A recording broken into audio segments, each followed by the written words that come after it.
if r, s, t are prime numbers and p, q are the positive integers such that LCM of p, q is r square into t to the power 4 into a square, then find the number of ordered pair p, q. কতগুলো এরকম জোড়া হতে পারে P আর Q এ? এই অঙ্কটা করতে গেলে প্রথমে লসাগুর সম্পর্কে ধারণাটা আগে পরিষ্কার থাকতে হবে। এই দুটো সংখ্যা যদি লসাগু বের করতে বলা হয় তাহলে আমরা কীভাবে কাজটা করি? অনেকভাবে করতে পারে। মৌলিক উৎপাদকে বিশ্লিষ্ট করা হয়, প্রাইম ফ্যাক্টরাইজেশন। তাহলে 72কে যদি তুমি মৌলিক উৎপাদকে বিশ্লিষ্ট করো তাহলে আমি এখানে করছি 72। তাহলে 72 মানে হচ্ছে 2 কিউব ইন্টু 3 স্কোয়ার, তাই তো? এইভাবে তুমি 216কে ফ্যাক্টরাইজ করো এইভাবে, তাহলে 216 পাবে কি? দেখো এই পাবে।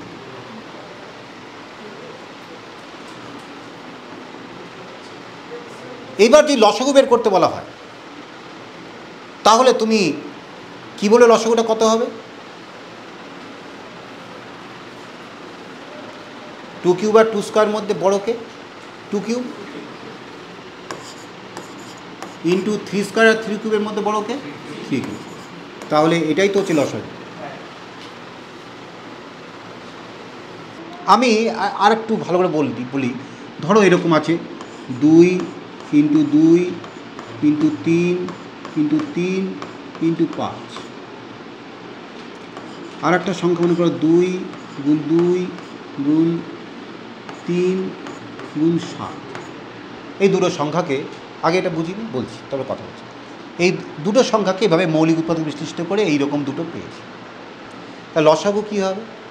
লঘিষ্ঠ সাধারণ গুণিতক, তাই তো? তাহলে প্রথমে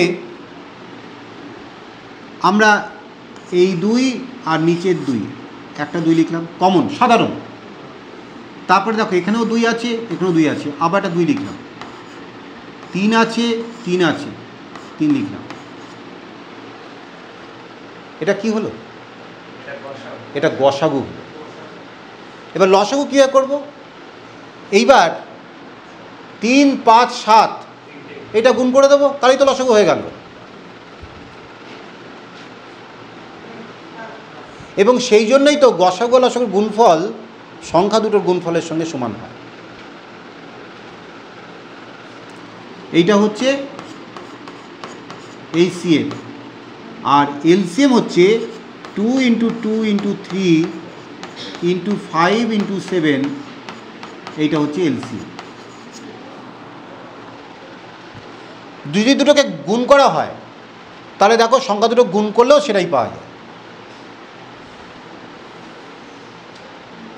কত ছোটোবেলার কনসেপ্ট, সেটা আজকে কাজে লাগবে, কিন্তু তোমাদের এই কনসেপ্টটা রেডি করা নেই।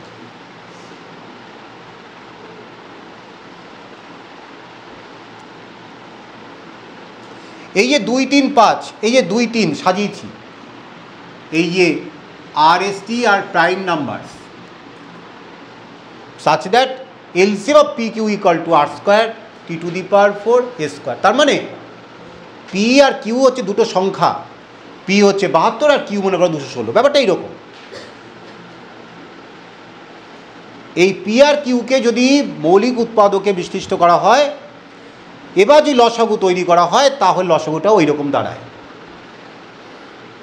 R square T to the power 4 into A square। তার মানে কি?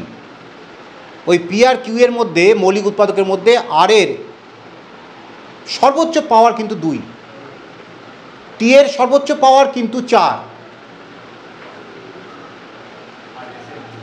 এস এর সর্বোচ্চ পাওয়ার 2। এই তো ব্যাপারটা। এবার ক্লিয়ার হয়েছে? সবাইকে একসঙ্গে নিয়ে ভাববো না। প্রথমে আর স্কোয়ারের ব্যাপারটা ভাবছি। আর স্কোয়ার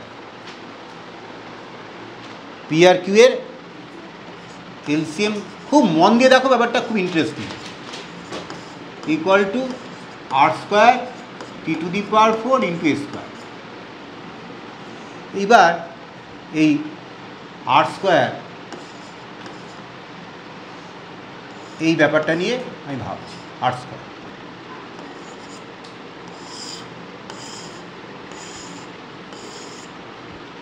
ধরো পি এর মধ্যে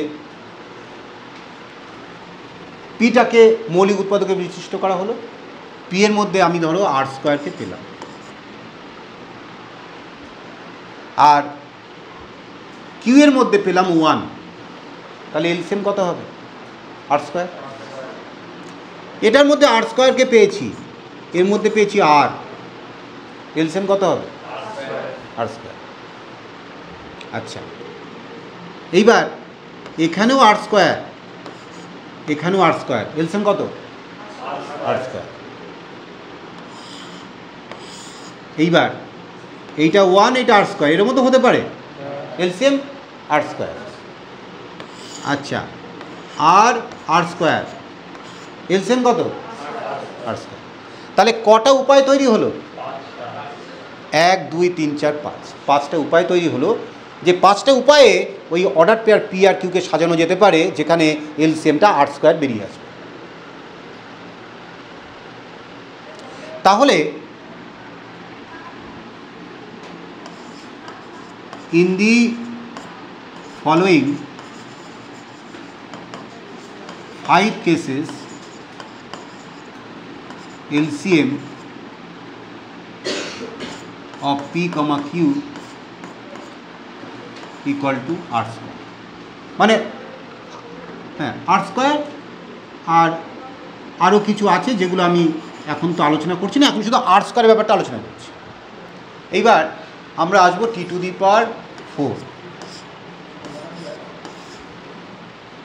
এই ব্যাপারটা নিয়ে আলোচনা করব। t⁴ তাহলে পি আর কিউকে কতভাবে আমরা রেডি করতে পারি দেখো।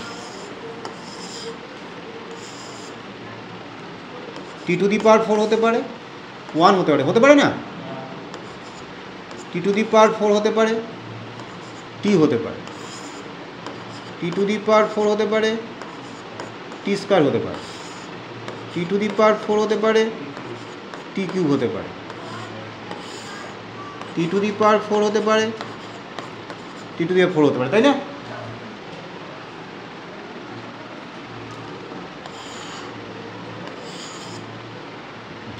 এই কটা ঘুরিয়ে দেবে। 1 t⁴, t⁴,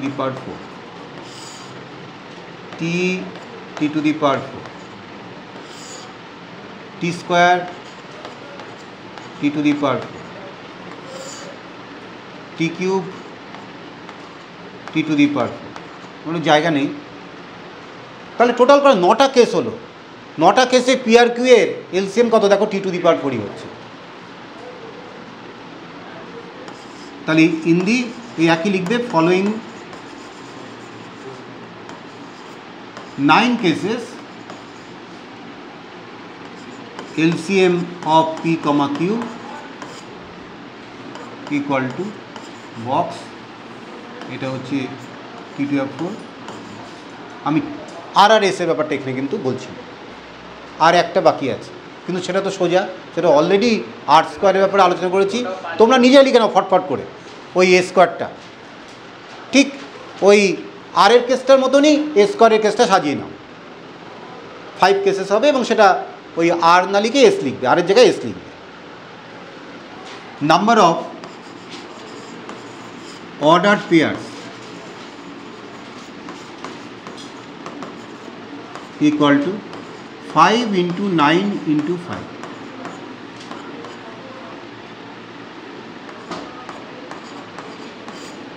এইবার তুমি বলতে পারো গুণ হলো কেন? গুণ হলো কেন? দেখো, মনে করো এ, বি আর সি। এ থেকে বিতে যাওয়ার জন্য 2টো রাস্তা আছে, আর বি থেকে সিতে যাওয়ার জন্য 3টে রাস্তা আছে। তাহলে এ থেকে সিতে তুমি কতভাবে যেতে পারবে? হ্যাঁ, 6 ভাবে, তাই না?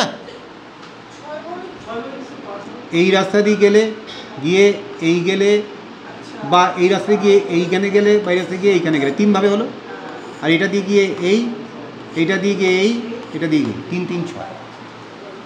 এটা হচ্ছে মাল্টিপ্লিকেশন প্রিন্সিপাল অফ কাউন্টিং, যেটা আমি যখন তোমাদের বিন্যাস সময় শেখাবো তখন এটা আরও ডিটেলে শেখাবো।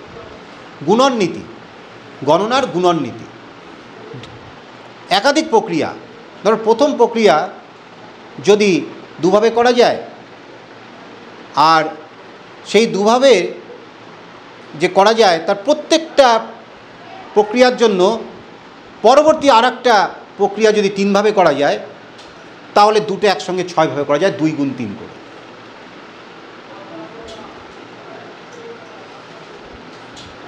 বলো ক্লিয়ার ব্যাপারটা? হাজারদুয়ারিতে 1000টা দরজা আছে, হ্যাঁ ধরে নাও 1000টা দরজা আছে। তোমাকে একটা বলা হলো যে তুমি ওই হাজারদুয়ারিতে ঢুকবে, কিন্তু যে দরজাতে ঢুকবে সেই দরজাতে বেরোবে না, যদি এরকম একটা শর্ত তোমাকে দিয়ে দেওয়া হয়। তাহলে হাজারদুয়ারিতে তুমি ঢোকা বেরোনোটা কতভাবে করতে পারো? কতগুলো উপায় আছে। দেখো ঢোকাটা 1000 ভাবে হতে পারে, কিন্তু বেরোনোটা 999। যে গেট দিয়ে ঢুকছে সে গেট দিয়ে তো বেরোতে পারবে না।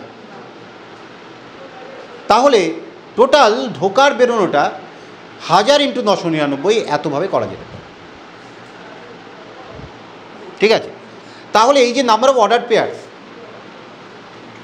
আর এর রেসপেক্টে পি আর কিউকে 5 ভাবে সাজানো যেতে পারে, টি এর রেসপেক্টে পি আর কিউকে 9 ভাবে সাজানো যেতে পারে, আর এস এর রেসপেক্টে 5 ভাবে সাজানো যেতে পারে। তাহলে সম্মিলিতভাবে 9 × 5 × 5। যখন তোমরা বিন্যাস সময় করবে আরও ভালো করে উপলব্ধি করতে হবে।